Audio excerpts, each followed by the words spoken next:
प्रतीक दिल्ली में joint family के साथ रहता था, लेकिन जॉब की वजह से अपनी माँ के साथ दूसरे शहर में शिफ्ट हो जाता है, जहाँ उसकी प्रीति के साथ लव मैरिज हो जाती है, जिस पर बहू को नापसंद करते हुए उसकी माँ पूरा समय प्रीति को परेशान करने के तरीके निकालती रहती है।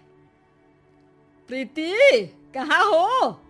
सुबह का नाश्ता दोपहर में खिलाओगी क्या? इसमें प्रीति और प्रतीक ऑफिस जाने के लिए तैयार हुए कमरे से बाहर आते हैं, जिसे देख सास प्रीति पर भड़कने लगती है। महारानी, तुम सुबह सुबह तैयार होकर घर का सारा काम छोड़कर कहाँ चल दी? जी वो ऑफिस। हैं? तुम ऑफिस जाओगी तो घर में जो सफाई, नाश्ता, खाने का काम है वो क्या मैं करूंगी? माँ, मैंने उससे वादा किया था कि वो जॉब कंटिन्यू कर सकती है। अरे वाह जी वाह, दोनों आपस में सलाह कर फैसले ले लिए। मैं क्या यहाँ बेवकूफ बैठी हूँ? मुझसे पूछना किसी ने जरूरी नहीं समझा? मम्मी, आप फिक्र ना करें, मैं आज ही रेजिग्नेशन दे दूंगी।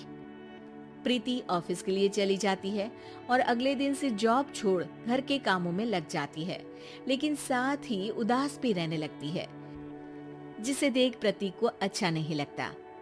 मुझे पता है तुम्हें अपनी जॉब कितनी पसंद थी। आई एम सॉरी प्रीति। अरे कुछ नहीं होता, बस मम्मी खुश रहनी चाहिए।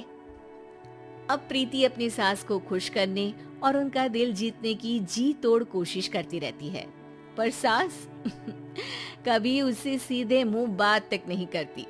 इसी तरह दिन बीतने लगते हैं। एक शाम प्रतीक ऑफिस से परेशान घर वापस आता है। माँ, चाची का फोन आया था। दादी की तबीयत बहुत खराब है, हमें दिल्ली जाना होगा। पति की बात सुन प्रीति तो पैकिंग शुरू भी कर देती है, पर माँ वहीं बूत बनी खड़ी रह जाती है। लगता है मम्मी अपनी सास से बहुत प्यार करती हैं, तभी उनके बीमार होने की खबर सुन शॉक में आ गई। ये प्यार नहीं, परेशानी है। तुम तो ऐसे सोचो कि अब से जब तक दिल्ली में हो तुम्हारे अच्छे दिन शुरू। अच्छा, ऐसा क्या है दिल्ली में? वो तुम्हें कुछ ही घंटों में पता चल जाएगा। सास के रिएक्शन और पति की बात से कंफ्यूज्ड प्रीति दोबारा पैकिंग में लग जाती है, जिसके बाद कुछ घंटों का सफर तय कर तीनों दिल्ली पहुंच जाती हैं, जहां घर के अंदर पहुंचते ही लोगों की भीड़ देख प्रीति परेशान हो जाती है। हे भगवान, इतनी भीड़! प्रतीक, कहीं तुम्हारी दादी को कुछ हो तो नहीं गया ना? पागल, ये भीड़ नहीं, मेरा परिवार है। क्या? इसे तुम परिवार कहती हो? अरे इसे तो जिला घोषित कर देना चाहिए। तुम्हारा परिवार का तो अपना पर्सनल बिग बॉस बन सकता है। हैरान परेशान प्रीति परिवार वाले सदमे से बाहर निकली भी नहीं होती कि सिर पर पल्ला रखे शांत तरीके से सबके साथ बात करते हुए अपनी सास को देख उसे दूसरा सदमा लग जाता है। हाय राम, ये मम्मी का ऐसा भी कोई रूप है? ये तो मुझे पता ही नहीं था। ये तुम्हारी सास का ससुराल है। तभी प्रतीक की बहन बोल पड़ती है, यहाँ आपको ऐसी ऐसी चीजें देखने मिलेंगी जो सपने में भी सोची नहीं होंगी। हाँ, ये कुछ दिन तो बहुत इंटरेस्टिंग लग रहा है। सब एक साथ दादी के कमरे में जाते हैं, जहाँ पहुँचते ही उसे दादी की आवाज सुनाई देती है। क्यों रे, सास से मिलने की फुर्सत मिल गई? दूसरे शहर जाकर छूट क्या मिली? तुम तो भटकता पंछी बन गई। इतने समय में ये तक नहीं पूछा कि जिंदा भी हूँ या मर गई। प्रीति की सास अपनी सास के पैर छूती है। अरे कैसी बात कर रही है मम्मी, आपको तो मेरी उम्र भी लग जाए। अरे बस कर, ये झूठी उम्र देने वाली बातों का दिखावा ना कर। तेरा बस चले ना तो जो मेरी बची कुची जिंदगी है वो भी अभी खत्म कर दे। अरे बहू कहाँ है? इस पर सास प्रीति को दादी से मिलवाती है। दादी प्रीति को बहुत प्यार देती है। क्यों बहू, तेरी ये सास परेशान तो नहीं करती ना? अगर करती है तो अभी बता दे, मैं इसकी क्लास लगा दूंगी।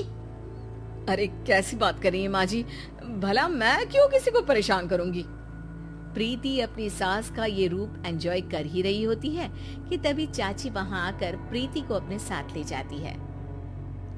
सास की क्लास लगते देख जो खुशी मिल रही थी वो तुम्हारे चेहरे से साफ पता चल रही थी, इसीलिए ले आई, क्योंकि अगर उन्हें पता चल जाता तो तुम्हारी खैर नहीं थी। थैंक यू चाची जी। चाची और प्रीति घर में झूले पर बैठी बात कर ही रही होती है कि उसकी सास भी वहां आ जाती है।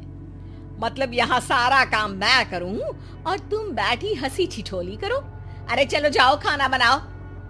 सास प्रीति को डांट कर काम करने भेज देती है, जिसे दादी देख लेती है और एक बार फिर सासू माँ की क्लास लग जाती है, जिसे पूरा परिवार मजे से खड़ा होकर देखने लगता है।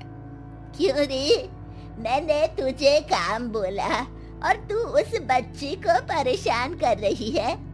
सास की कोई इज्जत रह गई है इस घर में या नहीं? यहाँ खुद की सास होते हुए भी ज्यादा बड़ी बन रही है।